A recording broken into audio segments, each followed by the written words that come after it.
So Realme P4 has arrived and today we will review this smartphone in detail.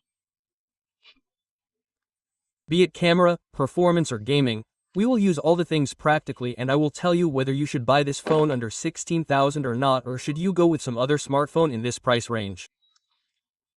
By the way, it has already been 1 day since I started using Realme P4. I have been using it for 24 hours so that I can give you my correct opinion and make you invest your money in the right place. So now let's unbox P4 and let me show you what you get in the box and how the smartphone looks. By the way, the price of P4 is somewhere around Rupee 000. But now when it will be launched, its launch price is going to be 16,000, with discount on card. If you guys buy it normally, then according to me it will cost 18 minus 19,000. Before unboxing, I will request you guys that if you are new on the channel, then subscribe quickly. Complete 60 subscribers quickly. This is how we get to see the typical box of Realme. There's nothing much. Talking about the rest of the box content, here we get to see a user guide. A phone cover has been given. A Type-C charging cable will be seen, and at the same time, here we get to see an 80-watt charger, which is a big deal. Apart from this is the smartphone, which looks quite good. Let's talk about the rest of the details later. Let's talk about the build and design. So look, design is a subjective thing, but it is also worth talking about the build quality. Look, first of all, the design that you get to see here will look somewhat like GT6, which is a Realme phone. Apple 17 Air is also going to come, so you can also talk about its look. Apart from this, polycarbonate body has been used here. Realme is calling it a metal hard body. Never mind. Apart from this, the 3D design given on the backside looks very good, meaning it is an illusion. It is not like this, but you will feel it. It is 3D and will have a curve. Apart from this, if you look at the bottom side here, you get a Type-C charging port. Stereo speakers are also given. Along with this, dual mics are seen. There is a SIM injector. Apart from this, a 7000 mAh battery has been given here. Even after that, it is very slim. You can see, the thickness of 7.58 millimeters will be seen here, which gives a very good and premium feel. After holding it in the hand, you will feel that you are holding a premium smartphone. According to me, in the price range in which this phone is coming, there is no other phone this slim with 7000 mAh battery. So yes, here Realme is rightly claiming that it is the first phone. Here IP64 and IP65 rating has been given for dust and water resistant. Let's talk about the display. So in this smartphone you get to see a 6.77-inch AMOLED display, and the quality of the display is top-notch. Here you get to see a refresh rate of 144 Hz, due to which its UI also becomes very smooth. There is so much smoothness that you people enjoy its display. Also, in consuming any content, you get a peak brightness of 4500 nits, due to which you people will not face any problem anywhere indoor or outdoor. I have used this smartphone myself a lot in outdoor and have not faced any problem at all. The bezels are also very less. If there are thick bezels, it feels a bit different while consuming content. So you guys will not face this thing either. If you get this phone for 16,000 rupees, then the display is worth the money. Let's talk about performance here. So look, here you get to see the processor of MediaTek Dimensity 7400, which is based on 4 nanometers. Along with this, another processor is seen which Realme has named Hypervision AI. This is the first budget smartphone in which dual chipset is seen, and the performance also gets enhanced a lot due to this.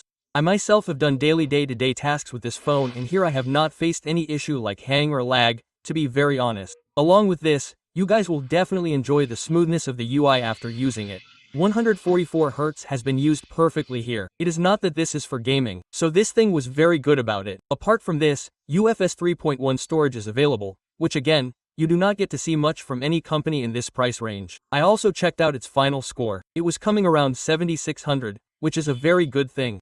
Its storage is also showing around 1 lakh in itself. Yes friend, due to dual chipset here, your experience is going to be next level regarding its performance. Let's come to gaming. Look, Realme has launched a gaming phone for 16,000 rupees. I will call it a gaming phone. Why I will call it, I will tell you guys later. You can do gaming here up to 120 FPS, but I will recommend that you do it at 90 FPS only. I myself have used BGMI Live and it runs best at 90 FPS. So if you guys want a good experience, then you can do gaming at 90 FPS and the performance here will be very good. Talking about heating, there's a slight heat, but it happens only after gaming for a long time. It is not that if you are doing normal gaming then it will get heated.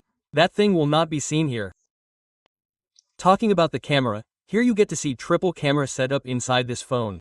The main lens here is 50 megapixels. There is an 8 megapixel ultra wide, and at the same time, if we talk about the front here, then you will also get to see a 16 megapixel selfie camera here. So there are some photos right now, you guys can check out. I have taken a photo here in the day. Its normal photo comes out quite well. I just found it a little saturated. Apart from this, The portrait here is also good. If you guys take a photo by making a person stand, then the photo comes out great. In the portrait also, it detects edges etc. well. Apart from this, you will get wide angle here and I would say that the photos in wide angle are okay. The quality is not very good. A very good job has been done here in close-up shots. Its close-up shots are very good. Now you can see the photos in front of you. Along with this, it captures very good photos at 2x as well. I am talking according to the price. Very good. You people should not think that it is like iPhone etc. Apart from this, you can also see the photo of the front camera here. I found it a bit white, meaning the white balance is more here. The natural side seems a bit less. Somewhere or the other, you will get to see faded photos in selfies. The story is the same in portrait as well, but I found portrait mode a bit better than normal mode. I also took photos etc. indoors, so you can see one photo of indoors. There is no problem here as well. If there is proper lighting, then a good photo comes. Let's talk about the video here. So here you can take videos from the main camera up to 4K 30 FPS. Right now you can see it is in front of you. There is a little bit of jerk here. Stabilization could have been a little better here. The rest of the quality is good. According to the price,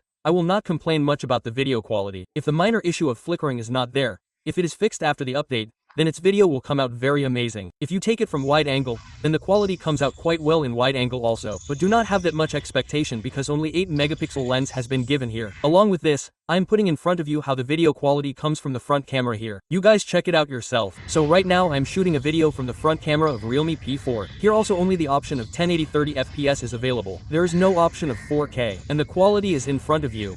According to me, this phone is providing the right quality in the range of 16,000 rupees. Rest you guys can judge better. I am still shooting.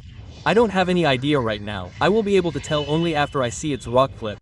Coming to the battery. So here you guys get to see a 7000 mAh lithium-ion battery. And I found the battery backup quite good.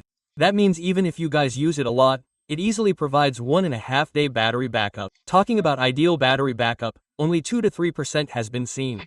Rest if you guys charge it with its 80W charger. Then it gets fully charged in just 1 hour, and this is also a very good thing in this phone. Let's come to the conclusion and talk about whether you guys should buy Realme P4 or not. So according to me the price range in which they are launching it means after discount that price is very good. I can call it a value for money product because here you get to see a good camera. I won't even call it average. There is a little problem in selfie photos. If I look at the rest overall, then the camera quality is good. Along with this, the gaming performance is top-notch and day-to-day tasks will also be done easily. You will not face any issue like lag hang. It has a smooth UI, so all the things here are excellent. If you are buying this phone after discount for 16,000 rupees, then you are doing the right thing. You can buy it, there is no problem. If you don't have a card etc., then I will tell you where to buy it at a very good discount. So you can buy this smartphone from Sale Smart Cafe. From there you will get a very good discount. You will not have to face the hassle of cards etc. So I will provide their number. They have many stores. I will talk to them. You guys can buy the phone through them. You will get a great discount. So friends, this was today's video. The video of P4 Pro is also going to come soon. I will post it on the launch date. I will meet you guys in the next video. Till then bye bye.